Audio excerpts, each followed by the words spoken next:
Hello दोस्तों, दृष्टि IAS के एग्जाम अपडेट्स प्रोग्राम में आप सभी का स्वागत है।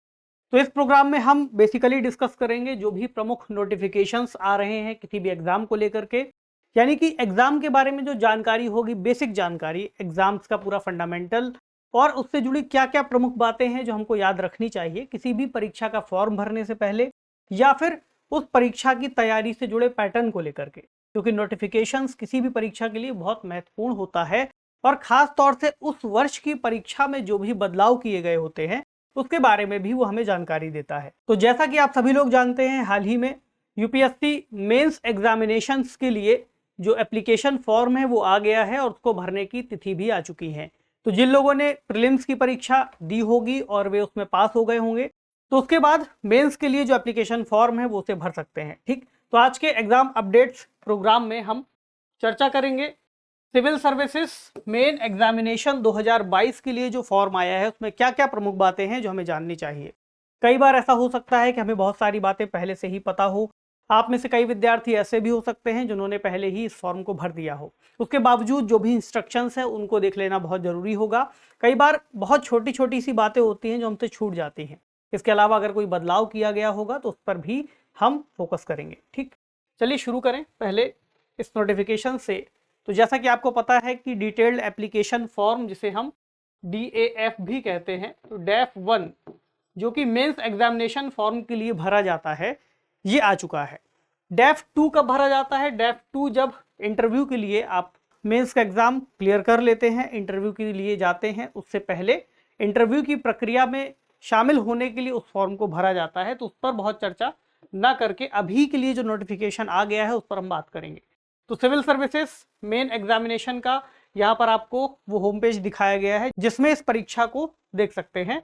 तो 6 तारीख को यह नोटिफिकेशन आ गया है, यानी 6 तारीख से आप फॉर्म भर सकते हैं। 6 तारीख से 15 जुलाई तक, यानी 6 जुलाई से 15 जुलाई 2022 तक शाम को 6 बजे तक आप इस फॉर्म को भर पाएंगे। ठीक, तो उम्मीद है आप में से कई लोगों ने भर लिया होगा, जिन्होंने नहीं भरा होगा वो भी जल्द से जल्द इसको भर सकते हैं। इसके इंस्ट्रक्शंस क्या होंगे अभी हम इन पर भी बात करेंगे और नोटिफिकेशन में क्या क्या प्रमुख बातें हैं उनको भी देखेंगे। ठीक है, तो चलिए पहले देख लेते हैं इंस्ट्रक्शंस का पहला पेज। तो पहले जानकारी हमें यही जानने को मिल रही है कि 6 जुलाई 2022 से ये जो फॉर्म है भरने की प्रक्रिया शुरू हो गई है और 15 जुलाई 2022 तक इसको भरा जाना है।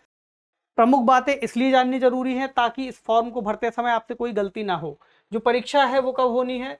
16 सितंबर 2022।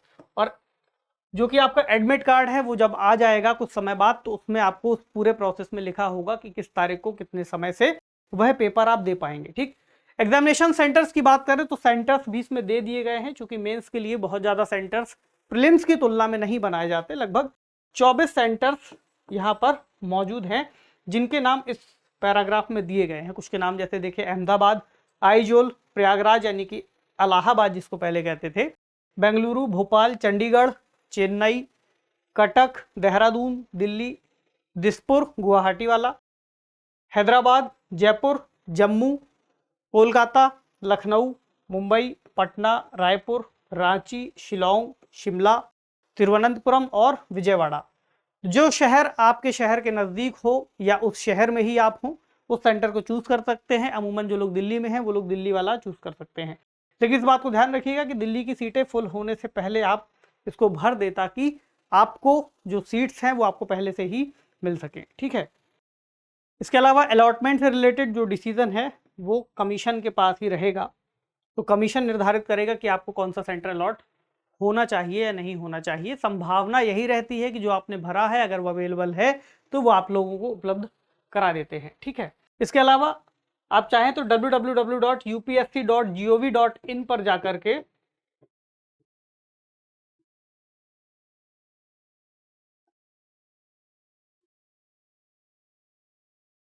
जो डैफ है उसको भर सकते हैं। ठीक है, इसके अलावा आपको वही फोटो आईडी प्रूफ कैरी करना होगा जो आपने प्रीलिम्स की परीक्षा के दौरान जब एप्लीकेशन फॉर्म भरा होगा उस समय जो फोटो आईडी प्रूफ आपने उसमें फॉर्म में मेंशन किया था वही आपको यहाँ पर भी लेकर के जाना है अपने ई एडमिट कार्ड के साथ। मतलब कि बेसिक चीज़ें वो लिख दी गई हैं जो जो चीज़ें आपको ध्यान में रखनी है, इसलिए इनको जानना और भी ज़्यादा महत्वपूर्ण हो जाता है। ठीक, कुछ बातें हम उन पर ही चर्चा करेंगे जो बहुत महत्वपूर्ण है। फीस की बात कर लें तो फीस रखी गई है जिसमें जैसा कि female candidates, SC candidates, ST और पीडब्ल्यूबीडी, इन कैंडिडेट्स को कोई भी फीस नहीं रखी जाती। प्रीलिम्स में भी, प्रीलिम्स का जब फॉर्म भरते हैं तब भी ये एग्जाम्प्ट रहते हैं, इसी तरह इस बार भी ये एग्जाम्प्ट हैं। जो फीस भरनी है वो जनरल कैंडिडेट, ओबीसी कैंडिडेट और ईडब्ल्यूएस कैंडिडेट, इनके लिए फीस है। और फीस कितनी है मेंस के लिए? 200 रुपए। तो 200 रुपए इस फॉर्म को भरने के लिए आपको देने होंगे और इसको आप किसी भी माध्यम से, मतलब कि ऑनलाइन प्रक्रिया के माध्यम से जमा करा सकते हैं। अगर ऑनलाइन नहीं भी है तो आपके पास एक ऑप्शन कैश का भी होगा। जब आप इस फॉर्म को भर रहे होंगे तो आपको एक पे इन स्लिप दी जाएगी जिसको आप बैंक में पे करा करके उसको जमा कर सकते हैं। ठीक है, इसके अलावा और जो अन्य ऑप्शन है उसमें credit card, debit card, online banking और यूपीआई, ये सभी विकल्प आपके पास मौजूद रहेंगे।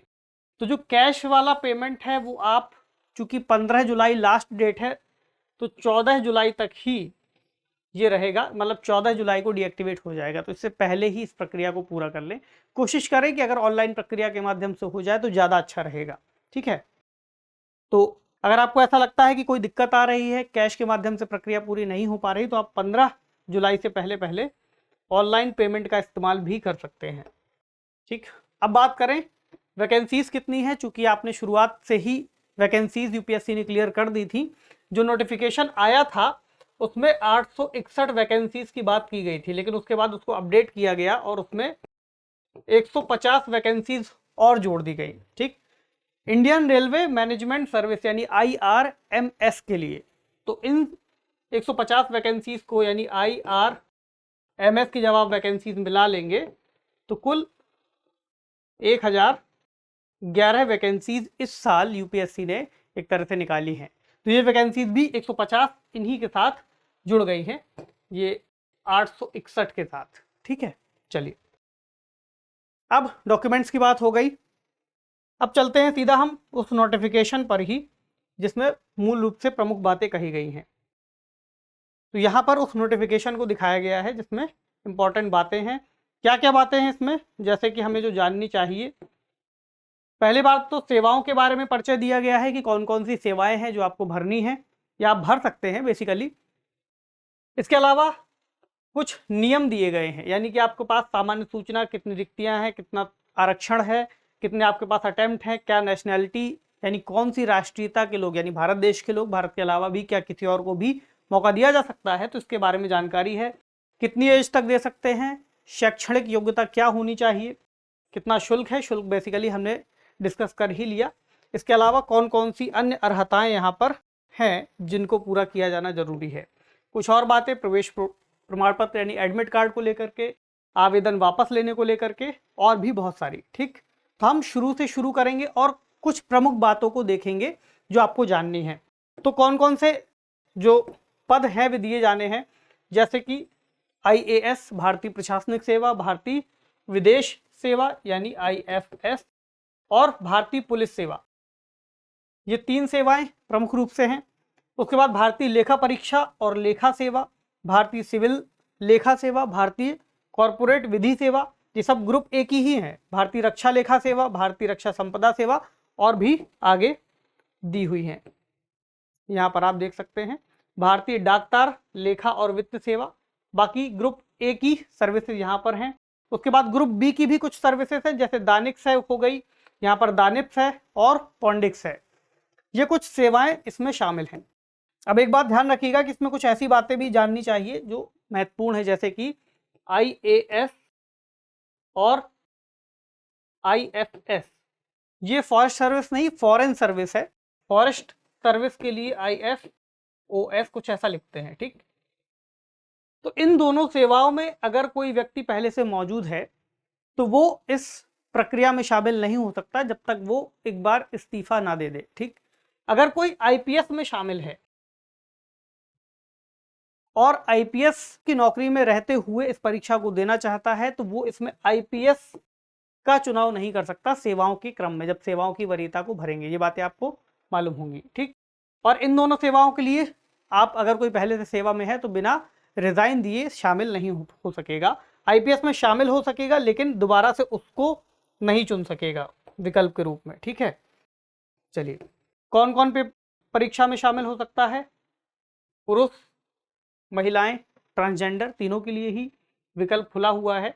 तो रिक्तियां और आरक्षण को देखें तो रिक्तियां हमने चर्चा कर ली। अवसरों की संख्या जनरल कैटेगरी के लिए है 6,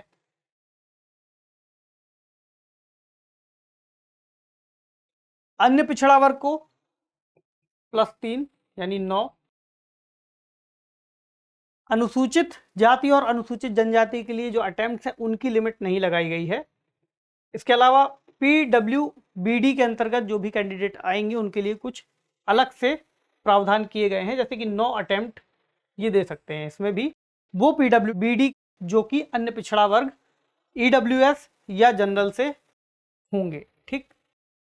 और जो PWBD अनुसूचित जाति या जनजाति से यानी ST और SC से होंगे उनके लिए कोई भी सीमा इसमें नहीं लगाई गई है। अटेम्प्ट्स की बात करें तो जो लोग प्रीलिम्स की परीक्षा में शामिल हुए हैं उन सभी का अटेम्प्ट यहाँ पर काउंट किया गया है।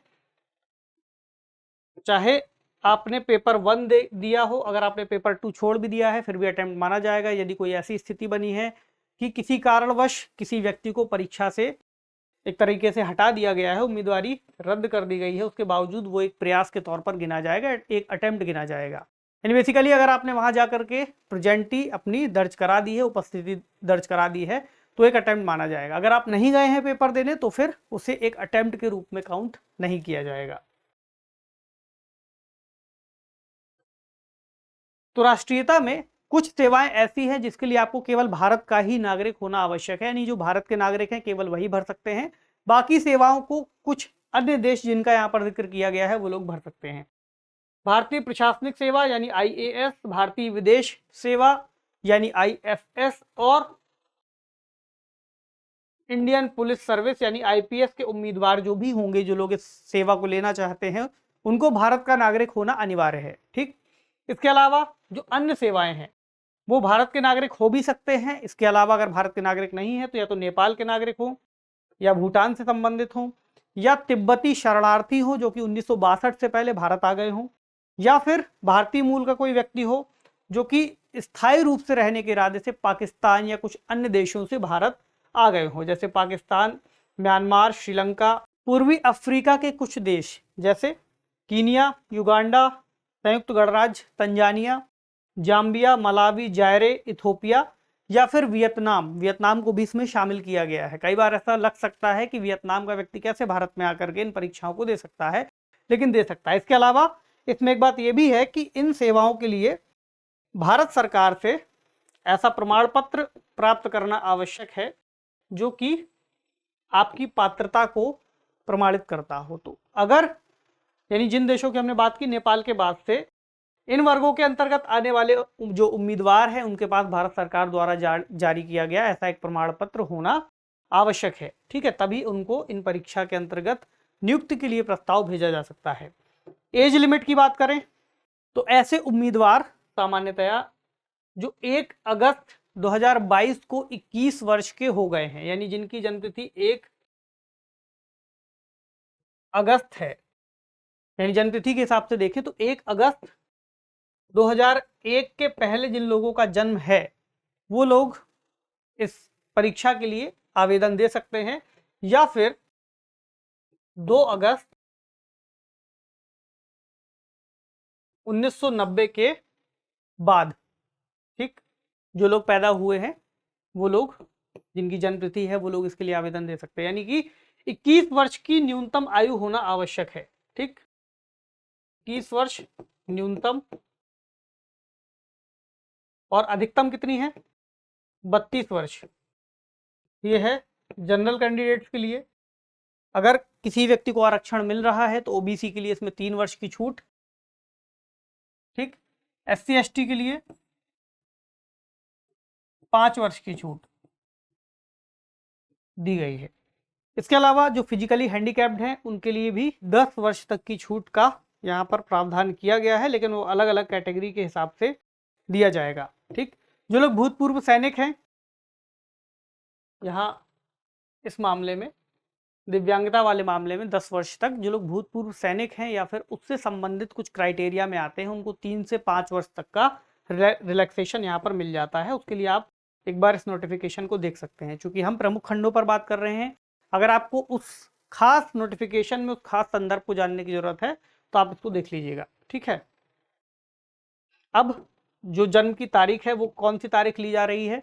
जन्म की तारीख ली जाएगी जो आपकी 10th की मार्कशीट में दर्ज है या फिर उसके समकक्ष कोई प्रमाण पत्र जारी किया गया है, वो जारी किया गया हो किसी भारतीय विश्वविद्यालय के द्वारा। तो मैट्रिकुलेशन के समकक्ष माने जाने वाले प्रमाण पत्र को भी यहाँ पर लिया जा सकता है। ठीक है, जन्म तिथि के लिए, लेकिन इस बात को ध्यान रखिए कि कुंडली, जन्म कुंडली जो होती है या फिर किसी आपकी नगर पालिका या कहीं से बनाया गया जो बर्थ सर्टिफिकेट है उसको यहाँ पर मान्यता नहीं दी जाएगी। ठीक है, शैक्षणिक योग्यताओं की बात करें, मतलब कि शिक्षा कितनी होनी चाहिए, तो आप सभी लोग जानते हैं कि न्यूनतम ग्रेजुएशन इसके लिए माना गया है। यानी कि ऐसा व्यक्ति जिसने न्यूनतम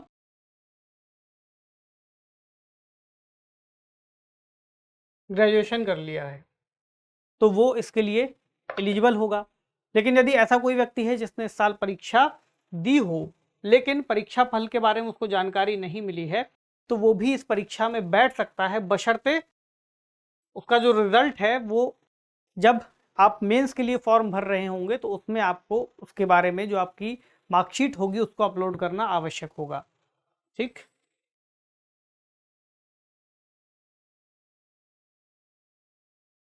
उसके बाद एडमिट कार्ड। तो फॉर्म भरने के बाद कुछ दिनों बाद आपके पास इसका एडमिट कार्ड जारी कर दिया जाएगा, जिसे आप आयोग की वेबसाइट से डाउनलोड कर सकेंगे। ठीक है, बात करते हैं DF1 की, डिटेल्ड एप्लीकेशन फॉर्म की। तो चूंकि ये फॉर्म किस हिसाब से थोड़ा अलग है, जब आपने प्रीलिम्स यानी प्रारंभिक परीक्षा के लिए फॉर्म भरा होगा उस वक्त आपसे डॉक्यूमेंट उस तरीके से अपलोड करने के लिए नहीं कहे गए होंगे, खासकर आपकी मार्कशीट और स्कैन किए गए जो आपके अन्य पहचान पत्र या फिर अन्य आपके सर्टिफिकेट्स हो सकते हैं। तो इसके लिए आपको जैसे अनुसूचित जाति जनजाति, अन्य पिछड़ा वर्ग, इससे संबंधित जो डॉक्यूमेंट्स हैं, जो प्रमाण पत्र हैं, आपको वो जमा कराने होंगे। ठीक है, और अगर इसमें कोई देरी होती है और आपने अंतिम तिथि तक जमा नहीं कराए होंगे तो ये जो आपका उम्मीदवारी है इसको रद्द कर दिया जाएगा। DF2 आपको तब भरना है जब आप इंटरव्यू के लिए एलिजिबल हो जाएंगे।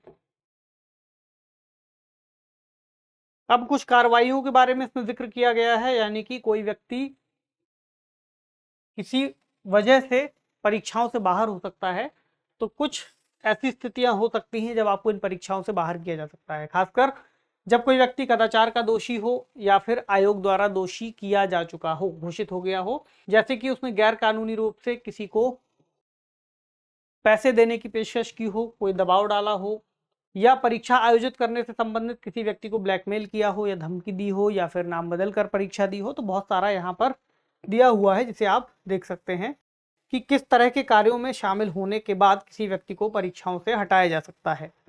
ठीक है, अब जब परिणामों की घोषणा हो जाएगी उसके बाद अब कुछ अन्य बातों को देख लेते हैं। यहाँ पर तो सेवाओं को देख लिया हमने, सेंटर्स को देख लिया, कहाँ कहाँ सेंटर हैं, पात्रता की शर्तें देख ली। अब चलते हैं परीक्षा की योजना पर कि परीक्षा किस किस तरह से दी जानी है, कितने प्रश्न पत्र होने वाले हैं। तो ये जो परीक्षा है, इस प्रतियोगिता की परीक्षा में 3 चरण है। पहला चरण है प्रारंभिक परीक्षा का, दूसरा मेंस परीक्षा का और तीसरा इंटरव्यू का। ठीक, तो मेंस परीक्षा तक पहुंचने के लिए उम्मीदवार को प्रारंभिक परीक्षा पास करनी होती है, और आप सभी लोग जो भी मेंस के लिए इस बार शामिल हो रहे हैं, उम्मीद है उन सभी लोगों ने इस परीक्षा को पास कर लिया होगा, तभी वो इसको दे पाएंगे। ठीक है, अब मेंस की जो परीक्षा है उसके बाद साक्षात्कार की परीक्षा होगी। जो लोग मेंस में एक निश्चित अंक प्राप्त करेंगे, ठीक, वो जाएंगे साक्षात्कार तक, और साक्षात्कार और मेंस के अंक मिलाकर के जो अंतिम मेरिट बनेगी उसके बाद फाइनल रिजल्ट के बाद सिलेक्शन हो सकेगा। ठीक, तो प्रारंभिक परीक्षा जिन लोगों ने दी है उनको पता है कि GS पेपर 1 और CSAT 2 परीक्षाएं आयोजित की जाती हैं। इसमें GS पेपर 1 200 अंकों का और सीसेट भी 200 अंकों का।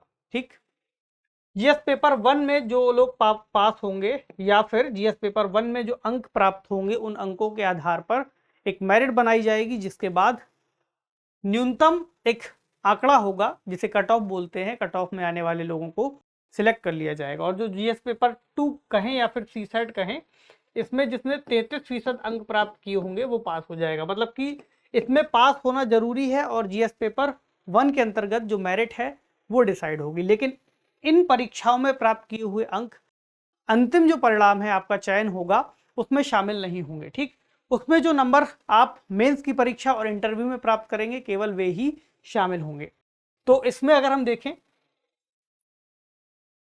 मेंस में, तो प्रारंभिक और मेंस 2 परीक्षाएं हैं। प्रारंभिक परीक्षा के बारे में दिया हुआ है। अब आते हैं मेंस पर। तो मेंस परीक्षा के लिए एक प्रश्न पत्र का और प्रश्न पत्र खा, जो कि प्रश्न पत्र खा में अंग्रेजी का पेपर होगा और प्रश्न पत्र का में संविधान की 8वीं अनुसूची में सम्मिलित भाषाओं में से कोई भी एक भारतीय भाषा उम्मीदवार चुन सकते हैं। ठीक है, तो वो भारतीय भाषा हिंदी भी हो सकती है या फिर अन्य कोई भाषा हो सकती है। 300 अंकों के ये दोनों ही प्रश्न पत्र होंगे। लेकिन इन प्रश्न पत्रों में प्राप्त किए हुए अंकों को अंतिम रूप से जोड़ा नहीं जाएगा, केवल इनमें भी आपको पास होना है। प्रमुख जो प्रश्न पत्र हैं उसमें प्रश्न पत्र 1 होगा निबंध का, जो कि 250 अंकों का होगा। प्रश्न पत्र 2 के अंतर्गत सामान्य अध्ययन 1, जिसे जीएस 1 भी कहते हैं, यानी कि बेसिकली जीएस के 4 पेपर, जीएस 2, जीएस 3 और जीएस 4। ठीक, 4 पेपर 250 अंकों के, जिसमें से कि जीएस पेपर 1 के अंतर्गत भारतीय विरासत और संस्कृति, विश्व का इतिहास एवं भूगोल और समाज। थोड़ा सा सिलेबस पर भी डिस्कस कर लेते हैं। सिलेबस चूंकि नोटिफिकेशन में शामिल किया हुआ है, वैसे आप सभी लोग इससे परिचित ही हैं। जीएस पेपर 2 में शासन व्यवस्था, संविधान, शासन प्रणाली, सामाजिक न्याय तथा अंतर्राष्ट्रीय संबंध। जीएस पेपर 3 प्रौद्योगिकी, आर्थिक विकास, जैव विविधता, पर्यावरण सुरक्षा तथा आपदा प्रबंधन। और जीएस पेपर 4 नीतिशास्त्र, सत्यनिष्ठा और अभिरुचि। 4 पेपर जीएस के, 1 पेपर निबंध का। फिर 2 पेपर होंगे वैकल्पिक विषयों के, पेपर 6 और पेपर 7। ये होंगे 250 और 250 अंकों के, यानी कुल मिलाकर जो आपके मेंस के स्तर पर टोटल बनेगा वो बनेगा 1750 अंकों का। जब आप व्यक्तित्व परीक्षण यानी इंटरव्यू देंगे, इंटरव्यू होगा 275 अंकों का, यानी जो टोटल अंक आपको लाने हैं 2025 जो टोटल है वो अंक होंगे जिसमें आपको अंक लाने हैं। ठीक, और अंतिम रूप से जो परिणाम आएगा उसमें भी मेरिट के हिसाब से लोगों को शामिल किया जाएगा। जितने पद दिए गए हैं उनके हिसाब से जो लोग पहले शुरुआती उन पदों में शामिल हो जाएंगे, उतनी संख्या में आ जाएंगे, उनको इसमें शामिल कर लिया जाएगा। हालांकि रिजर्वेशन वाले प्रावधान भी शामिल हैं। तो वैकल्पिक विषय कौन कौन से हैं इसको देख लें। वैकल्पिक विषय की सूची यहाँ दी हुई है, जैसे कृषि विज्ञान, पशुपालन एवं पशु चिकित्सा विज्ञान, नृविज्ञान, वनस्पति विज्ञान, रसायन विज्ञान, सिविल इंजीनियरिंग, अर्थशास्त्र, भूगोल और यांत्रिक इंजीनियरिंग, चिकित्सा विज्ञान, दर्शन शास्त्र, लोक प्रशासन, समाजशास्त्र, प्राणी विज्ञान। बाकी लिखे हुए हैं, आप देख सकते हैं। ठीक है, आपको जो भी ठीक लगे आप उसे चुन सकते हैं। हालांकि जो लोग मेंस दे रहे हैं ये बात ऐसी निश्चित कह सकते हैं कि उन्होंने पहले ही एक वैकल्पिक विषय चुन लिया होगा। अब उन भाषाओं की बात करें जिनका आप साहित्य ले सकते हैं, तो उसमें निम्न भाषाओं के अंतर्गत आप इनका साहित्य ले सकते हैं, जैसे असमिया, बंगाली, बोडो, डोगरी, गुजराती, हिंदी, कन्नड़, कश्मीरी, कोंकणी, मैथिली, मलयालम, मणिपुरी, मराठी, नेपाली, उड़िया, पंजाबी, संस्कृत, संथाली, सिंधी, तमिल, तेलुगु, उर्दू और इंग्लिश। आप इनका साहित्य भी ले सकते हैं। इसके अलावा जिन 2 प्रश्न पत्रों की हमने शुरुआत में बात की, अंग्रेजी या फिर अन्य भारतीय भाषाओं से संबंधित प्रश्न पत्र, उनका प्रमुख उद्देश्य ये जानना है कि आप अंग्रेजी में कुछ बातों को समझ सकते हैं या नहीं समझ सकते हैं। इसलिए कुछ गद्यांशों के हिसाब से उस पूरे पैटर्न को डिजाइन किया गया होगा। तो इसमें दिए गए गद्यांशों को समझना, संक्षेपण, शब्द प्रयोग तथा शब्द भंडार, लघु निबंध, भारतीय भाषाएं। तो इंग्लिश वाले में ये चीज़ें होंगी। फिर भारतीय भाषाएं, भारतीय भाषाओं में इन चीज़ों को आपको लेकर के चलना होगा। ठीक है, चलिए उसके बाद कुछ नियम दिए गए हैं उन चीज़ों के लिए। यहाँ पर उम्मीदवारों को प्रश्नों के उत्तर लिखने के लिए स्क्राइब वगैरह लाने की अनुमति होगी। वो केवल पीडब्ल्यूबीडी से संबंधित जो उम्मीदवार हैं उनको ही यहाँ पर अपने स्क्राइब लाने की अनुमति दी जाएगी। उसमें अलग अलग जिक्र किया गया है कि कितने प्रतिशत समस्या होनी चाहिए, तब वो उसको लेकर के आ सकते हैं। तो इसमें आप देख सकते हैं कि इस वक्त किस स्थिति को स्वस्थ आंख या फिर किस स्थिति को खराब आंख के तहत देखा जा सकता है। 6/9 और 6/18 स्वस्थ आंख है, खराब आंख 6/24 से 6/36 तक, यानी 20%, 20%, 40%, 75%, 100%। ठीक ठीक है। इसके बाद अलग अलग परीक्षाओं के बाद जो अलग अलग सेवाएं हैं उससे संबंधित वेतन का जिक्र किया गया है। भारतीय प्रशासनिक सेवा के लिए, भारतीय विदेश सेवा के लिए, भारतीय पुलिस सेवा के लिए। ठीक, और अंत में इसमें प्रारूप दिए गए हैं कि किस प्रारूप में आपको किस तरह का जो आपका सर्टिफिकेट है वो बना करके लगाना है। ठीक है, तो ये कुछ प्रमुख बातें हैं जो इस नोटिफिकेशन के बारे में आपको जाननी चाहिए थी। तो उम्मीद है इस नोटिफिकेशन की चर्चा में आपने बहुत सारी बातों को सीखा होगा, समझा होगा। आपसे मिलेंगे किसी अन्य परीक्षा के अपडेट को लेकर के जो आपके लिए महत्वपूर्ण होगी।